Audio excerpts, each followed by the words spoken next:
elitist academic intellectual magazine called The Economist out of London does not seem to be fond of the flat earth movement. They just published an article yesterday that lays that out fairly well. The Economist is a magazine that I used to subscribe to, I must admit. When you're an academic and you grew up in those circles with the university intellectuals into PhD school on a certain campus on the left coast of the United States of America, I won't say the name, but the initials are UC. There's more than one UC on the West Coast, but you know the type of school I'm talking about. The professors would all impress each other by having a copy of The Economist lying on the desk or on the end table in their offices next to that, chair where you had the meetings, the chair that looked the same in every office. It usually had a kind of a burnt orange color with some brown trim. This was well, I'm dating myself, this is the 90s. Anyhow, that magazine always seemed to be unopened for quite a while. It came every week, I believe, and it was somewhat thin, and it had very small writing to indicate its elitist, pompous views were important. It had to be in small writing. And of course, it did have some well-known academics that wrote in it, and its reporting was somewhat detailed as opposed to Time or Newsweek or one of those articles you'd never find in the professor's wing or the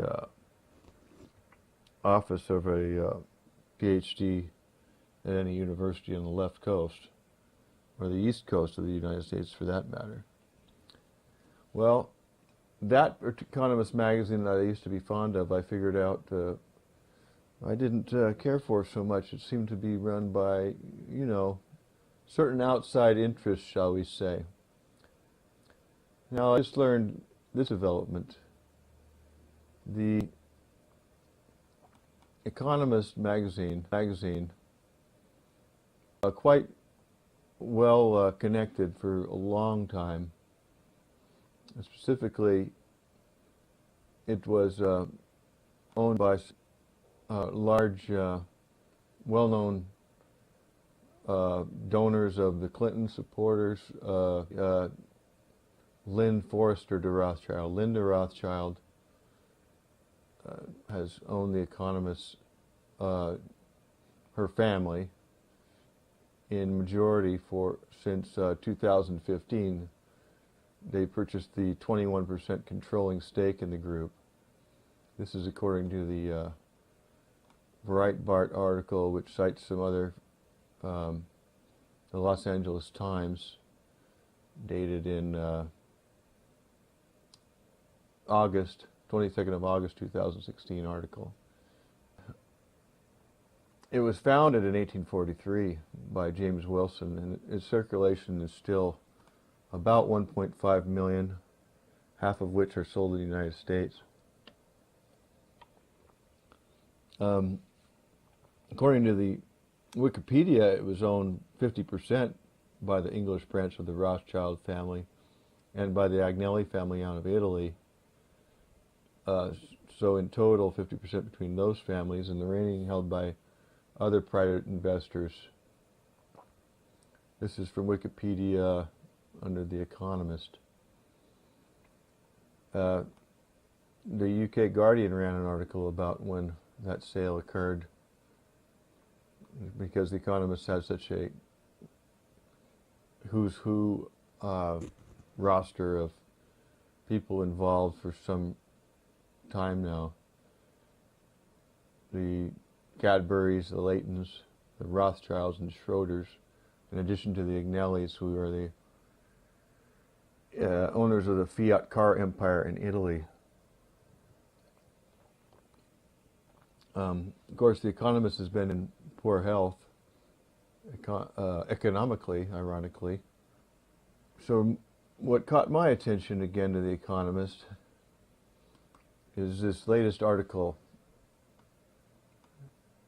citing an infographic. This is dated the 28th of August, 2017.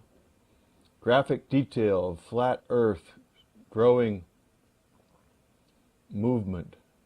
It says, it has a subtitle, "Is NASA covering up the truth?" The Economist doesn't think so. Spheres of influence, showing Google Trends, a couple of big spikes in searches when rapper B.O.B. tweeted in early 2016, and again another tweet from Kyrie Irving, or excuse me, a podcast, made it spike again. But now that number is really spiking and almost reaching the number of people that were interested when Kyrie Irving was talking about it.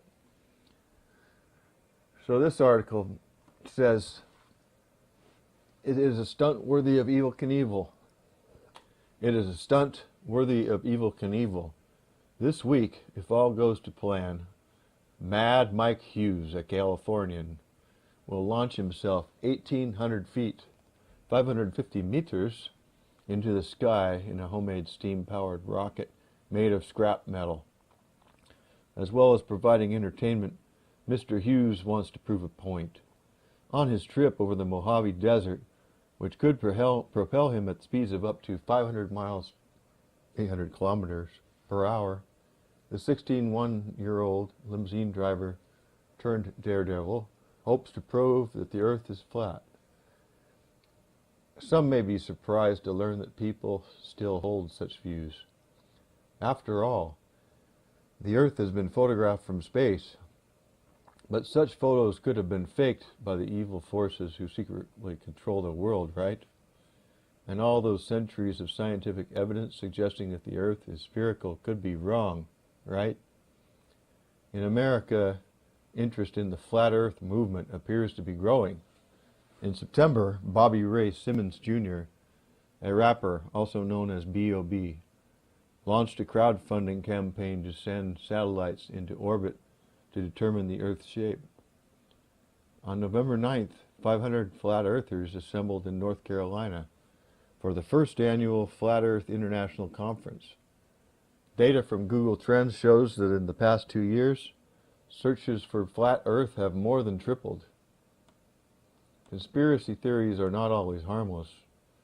The bogus notion that vaccines cause autism has led to a decline in immunization rates in some places, which has allowed outbreaks of measles. Skepticism about climate change has infiltrated schools. A recent survey found that a third of American science teachers tell their students that climate change is driven in part by natural causes. 1 in 10 says humans play no role in it. Conspiracy theories are appealing because they offer simple explanations for complex phenomena, or because they let people believe they are in possession of secret knowledge that the powerful wish to suppress. They tend to be most popular among less educated people who do not trust public institutions. They are extremely common in dictatorships where people assume, often correctly, that the authorities are lying. Simply rebutting conspiracy theories may make adherents even more entrenched in their views. If they are so keen to deny it, it must be true. Absence of evidence is taken as evidence of a fiendishly effective cover-up. Some conspiracy theories are irrefutable. The American government cannot prove, for example, that it is not storing dead aliens in a secret underground laboratory. If schools were better at teaching analytical thinking, that might reduce the appeal of conspiracy theories. And it would not hurt if governments were more open and trustworthy. Meanwhile, the best response is often to ignore the tinfoil hat brigade. After the rapper B.O.B. sparked an argument on Twitter about the shape of the Earth in 2016, One of the groups supposedly responsible for misleading the public on this point, NASA, chose not to weigh in. A spokesman told the Washington Post, quote, "We don't think there's a debate to be had," unquote. The end. Well, I have to say I'm disappointed in The Economist. I think it's gone downhill in its journalism. We can analyze this by looking at the type of arguments they put in their so-called journalism. It doesn't have observations besides Mad Mike and his stunt, even taking that stunt out of context and making it sound like he thinks he's going to prove that the Earth is flat by going over the desert in his rocket at 500 miles an hour, which he said that was prove. He never said that would prove the Earth was flat just by going over the desert in his rocket. Everything else is just ad hominem attacks and attempts to paint everybody under the tinfoil hat argument. It's a terrible article. If I say that the world is round and someone else says it's flat, and someone else says it's flat. Of course, then they bring up that conspiracy theorists think that there's secret knowledge that the powerful wish to suppress that tends to be popular among less educated people who do not trust public institutions. So now again they have an ad hominem attack that people who believe in the flat earth must be stupid or less educated. And they also say that there must be only in countries where there's, or mainly in countries where people assume correctly often that the authorities are lying because the countries are ruled by dictatorships. I don't know what that says about the USA, since The Economist is saying that one of the countries with the greatest trend in growth in interest in flat earth is here, the United States of America. At any rate, they then throw everybody under the bus by attaching it to the dead aliens argument in a secret underground laboratory. And finally, they mention if schools were better teaching analytical thinking, that would reduce the appeal of conspiracy theories. There's always a scapegoat. And then they throw out the stereotypical tinfoil hat brigade term and say that they should be ignored. And they cite a unnamed spokeswoman at the Washington Post saying that there's no debate to be had and that NASA chose not to weigh in. As if those who are trying to perpetuate this globe Earth would ever have any interest in trying to legitimize it by saying it is deserving of a debate. The arguments put forth and the journalism put forth, whether it's an editorial or supposed to be a news piece, fail in both respects. The Economist does arguments which are based on ad hominem attacks and do not cite any facts. They just lump everybody in with other conspiracies who believe in the flat earth movement. If you don't accept the